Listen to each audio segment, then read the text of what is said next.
All right, so today we are here with another car review of a car that's not mine.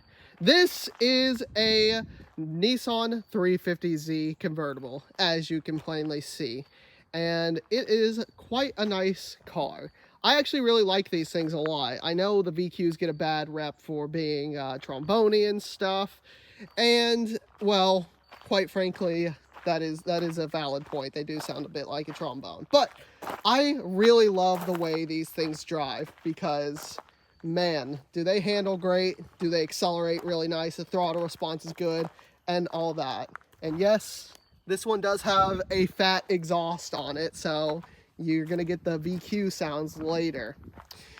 But anyways, this is, like I said, a 350Z. This is one of the earlier year ones, so it has the VQ35DE motor in it, which is the first iteration of the 3.5 liter V6 they did in the 350Zs, and it is quite nice, even though it is not as powerful as the later ones. And this one actually belongs to him. Justin, who has driven my car here, actually. Yeah, you may remember this from the Tail of the Dragon video where I said, man, I really want him to come up here and visit so I can get this thing on the leaderboard. Well, today is the day that that's happening. But first, I want to walk you through this 350Z. You can find plenty of reviews for 350Zs, but I want to focus on the things that are special to this one, such as all of the Z1 performance parts that you're going to see.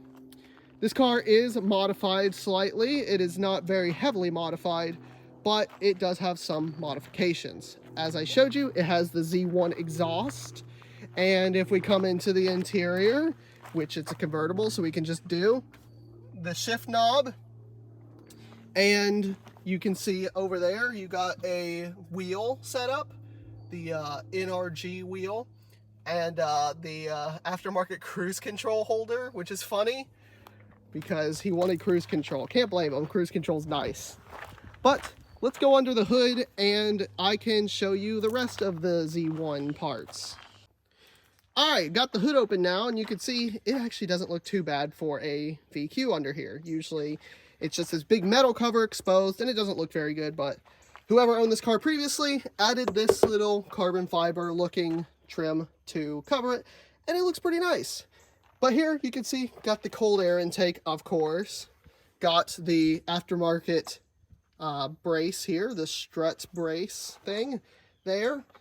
And as you can see, all through the cooling system, all new Z1 lines, which I think is an amazing looking touch. They went through all of the cooling system. I will note that the previous owner did this. Justin did not do all this. He bought the car like this, but it's still very cool. It's got aftermarket headlights too, as you would expect.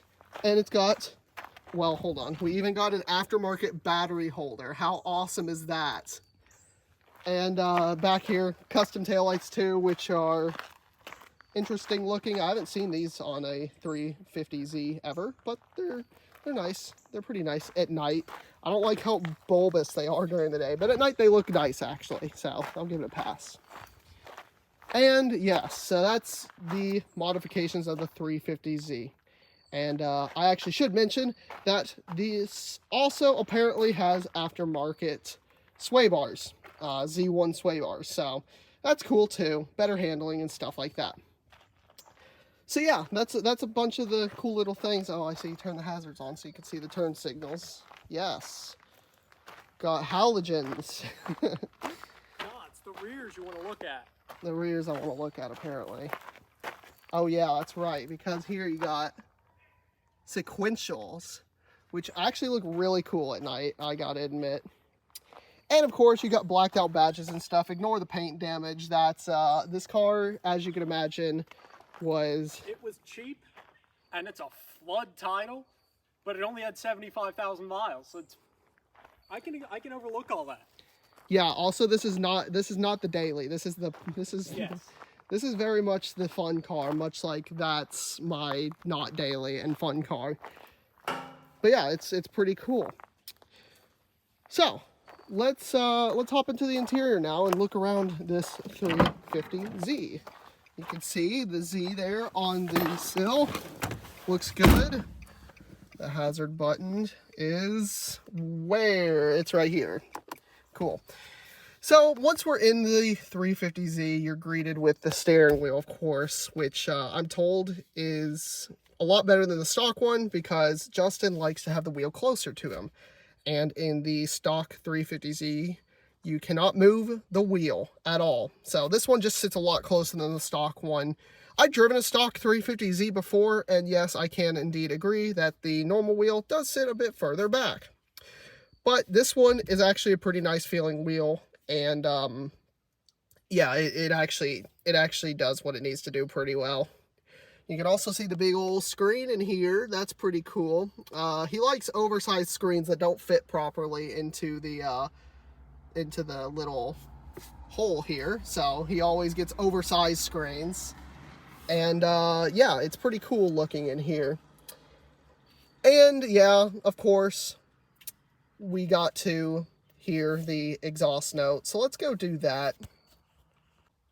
All right, so now we're on the interior of the 350Z, and the first thing you are greeted with is the NRG steering wheel, which I know some of them get a bad rep and all that kind of stuff, but like I said, like he said before, actually, this car was cheap, and this is what it came with, and he actually prefers the wheel to sit closer to him, so he's kept this wheel here because the stock 350Z wheel can't be moved back and forwards, so this is what you get, and you can't throw a fit. And like I said, he's got the aftermarket holder for the cruise control, which is nice because you still get cruise control. Also in here, as you can see, you got the shift knob, like I mentioned before, and the shift pattern there, and the oversized screen here, which he likes for some reason. All of his cars, he puts the oversized screen that doesn't fit properly into the hole. But if you like a bigger screen, that's good for you, I guess. Looking around more in here, you can see a very open air experience and stuff like that. I would demonstrate the roof going up and down, but it would not work how it would in a normal 350Z because it's a little damaged. So we're not going to show that.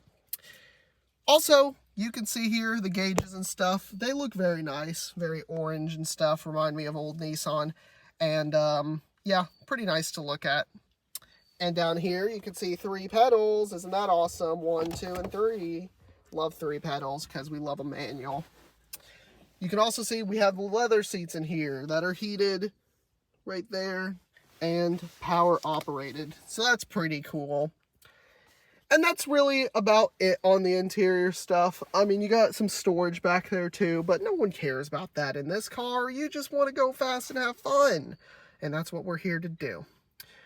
But now, let's take a listen to said aftermarket exhaust, shall we?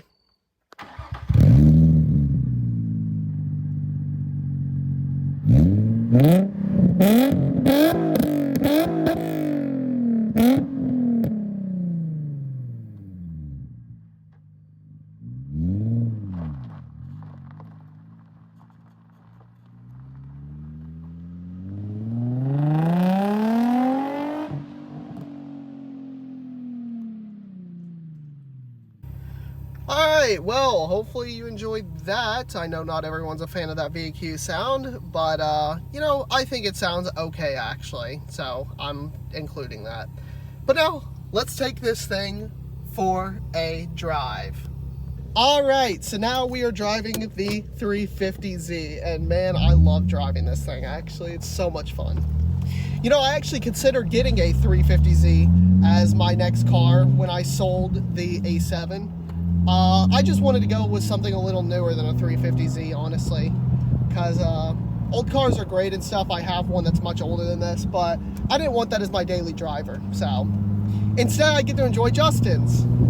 Like I said, though, I've driven a stock 350Z before. It was a convertible too, actually. It was just an automatic, and man, it was such a great driving car. I had a lot of fun with that thing.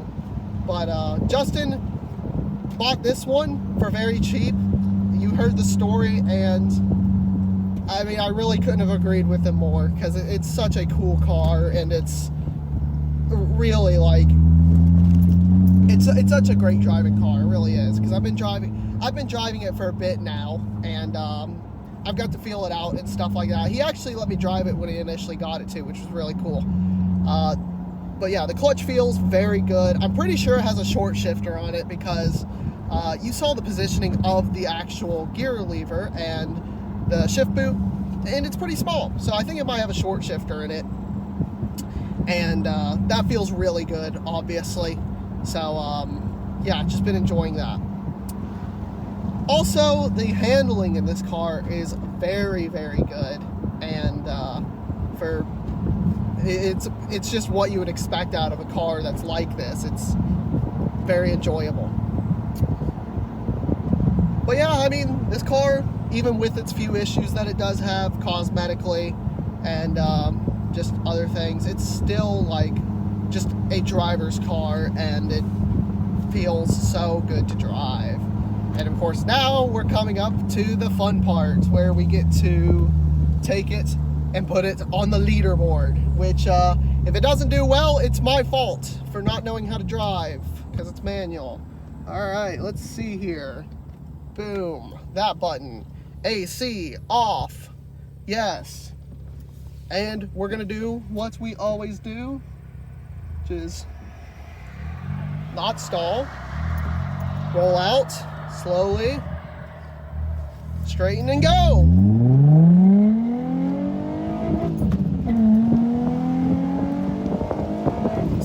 Right there. Wow, okay. I bet you I could have done that better, actually. I probably could have gone a little bit better. I bet you I could have for sure. Because right there, it puts me at about the same place as all these other cars, really. So I bet I could have done that better if I shifted earlier out of first and went into second. But yeah, that's... Unfortunately, unless the car literally fails like the Armada did, that's what we get. So yeah, but I might try again here. I might cut and try it again, see what happens. All right, coming back up here to the testing spot. Hopefully I can do a bit better this time. Let's see, no one coming. So I'll try my best to roll out here nice and slow, let off the gas. Straighten up and go!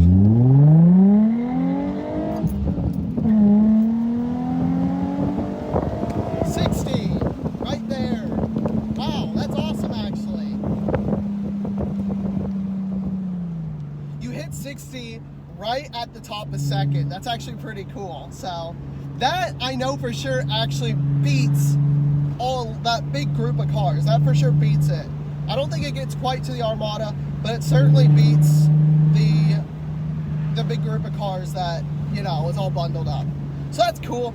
Here's where it comes on the leaderboard, obviously. Actually, I would have already showed that by now, but yeah, it's not bad. Not bad at all. Like I said, this is the least powerful version of the VQ35, and I'll have the power stats here up on the screen for you, just so you can see what that's like. But let's do this actually, because I bet you this is going to make the wind noise a bit better. Yeah, it does.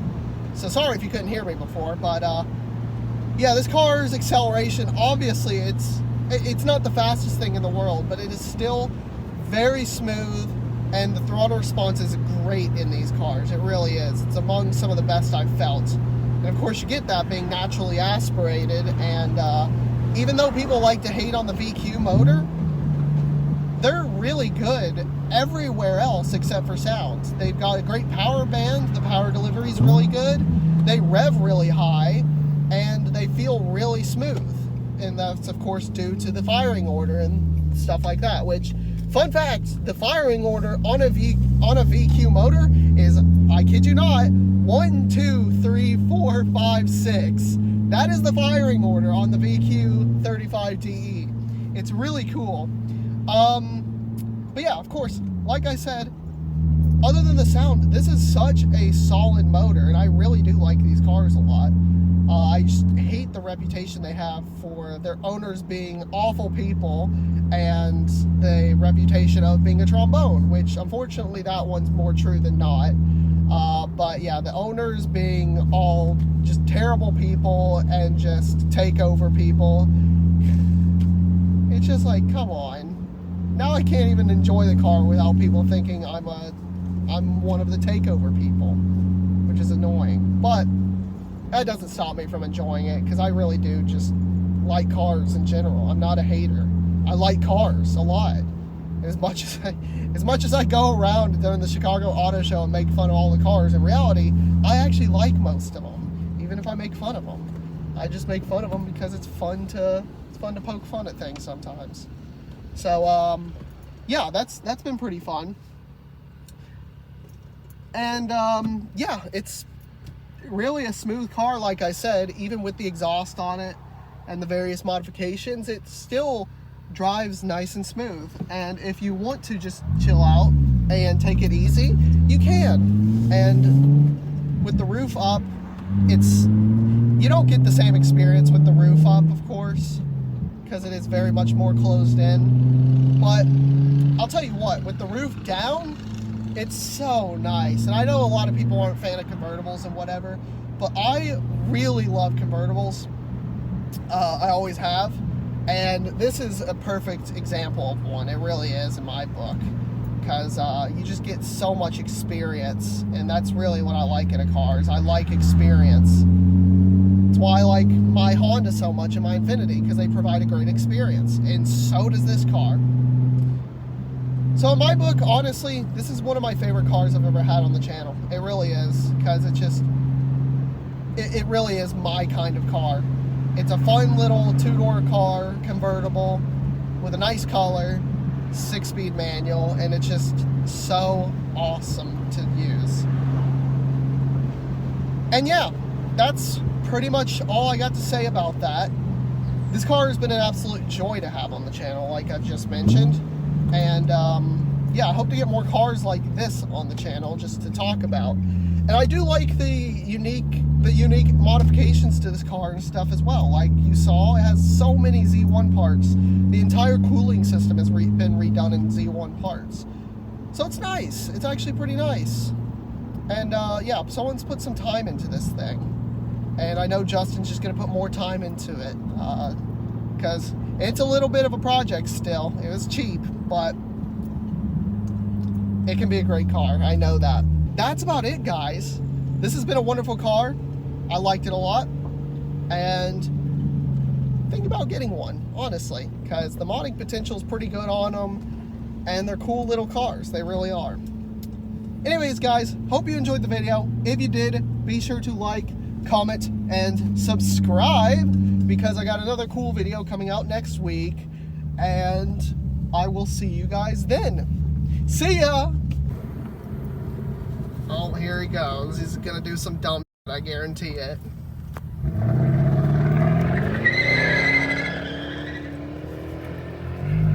Yep, I told you.